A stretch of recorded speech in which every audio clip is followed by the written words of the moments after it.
Hello, here's your weekly update. It is June 27th, 2018. And these are for the awesome tobacco cessation coaches at university hospitals. Let's start with a bonus feature. Angela and Courtney have their last week today. We will miss them greatly. And they provided us all with a parting gift, which is a video where they're interviewing a challenging patient, and they'll show you how to be effective in this situation. This is a great video. The link is shown right there, and it's also in your email. You can just click on the link to YouTube. Allison Oriema is going to be our team lead, which means that she'll be working with me a lot behind the scenes on program administration. She's also going to be a point person for all of the coaches, and we will continue to work out her role as we go forward, but feel free to reach out to her with any questions, concerns, ideas, or anything else you think would benefit our program.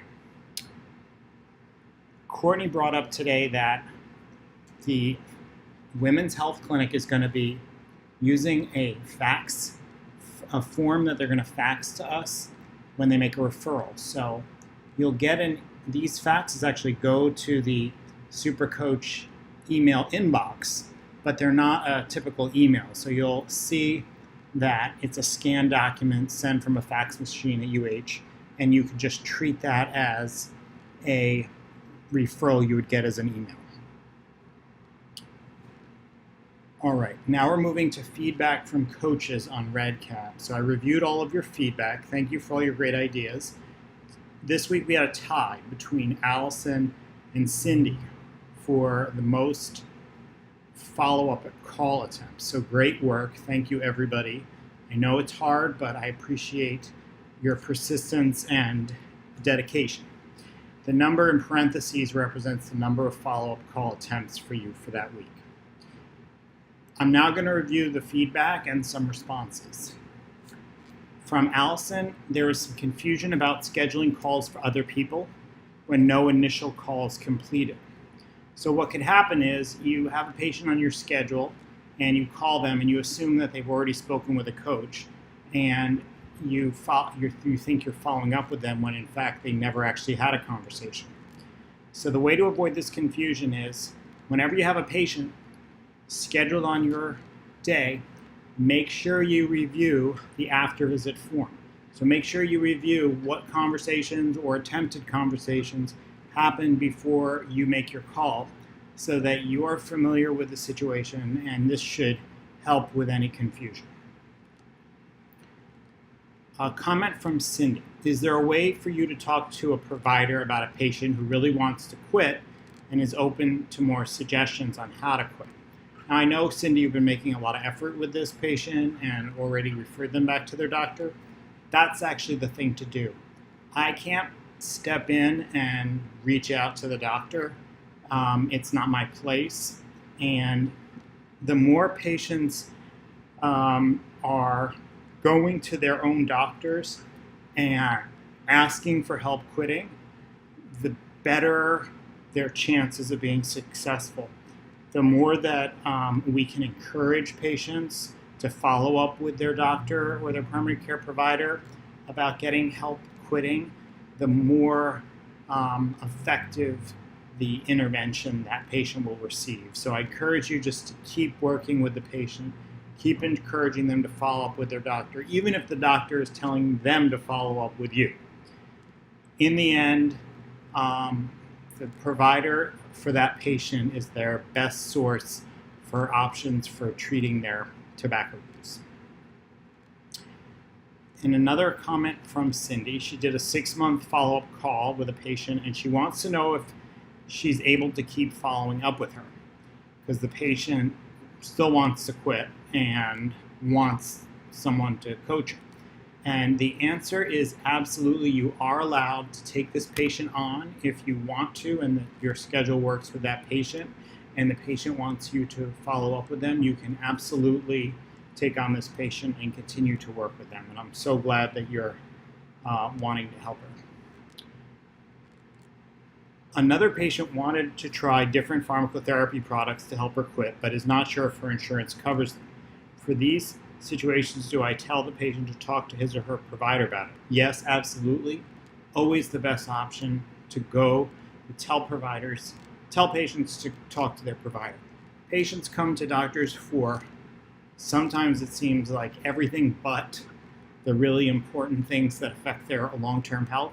When a patient comes to us and wants to quit smoking and wants us to help them, it is such an awesome moment for many providers. So the more you can encourage that, the better. Tom, you recommend putting a non-working phone number option on the initial conversation form in REDCap if the phone number provided is disconnected. That's a great idea, and I did it. So that change is in effect as of this video. The next question you have is, how long should we wait in between call attempts when calling previous unsuccessful referrals and follow-ups? Should we call them regardless of a call, if a call has already been made to them that day, or should we wait a certain amount of time, like 24 hours? Well, I like your suggestion. Yes, that's a good one. So let's have a rule that we don't call patients the same day for a follow-up that wasn't successful that day. So we should wait at least 24 hours to reach out to them again. Here, Tom, you mentioned that you were scheduled to call a patient, but they had no phone number on record.